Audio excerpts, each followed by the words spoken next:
2024 সালের 5 আগস্ট ছাত্র জনতার অভ্যুত্থানের মাধ্যমে ক্ষমতাচ্যুত হয়ে ভারতে আশ্রয় নেয় সাবেক প্রধানমন্ত্রী ও বাংলাদেশ আওয়ামী লীগের সভাপতি শেখ হাসিনা। এরপর থেকে ইন্টারনেটে ধারাবাহিকভাবে তার সম্পর্কে নানা তথ্য প্রচার হয়ে আসছে। তারই ধারাবাহিকতায় 30 জানুয়ারি থেকে শেখ হাসিনা আজ রাত ভারতের সময় 2:30 মারা যান শীর্ষক একটি দাবি সামাজিক মাধ্যম ফেসবুকে প্রচার করা হচ্ছে।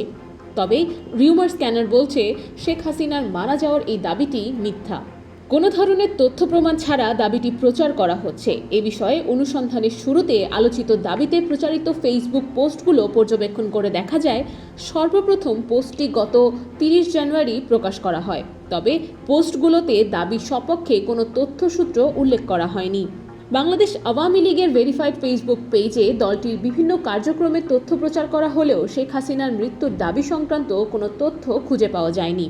এছাড়া শেখ হাসিনার ছেলে সজীব ওয়াজেদ জয়ের ভেরিফাইড ফেসবুক পেজ ও এক্স অ্যাকাউন্ট এবং মেয়ে সাইমা ওয়াজেদ পুতুলের এক্স অ্যাকাউন্ট যাচাই করে শেখ হাসিনার মৃত্যুর বিষয়ে কোনো তথ্য পাওয়া যায়নি।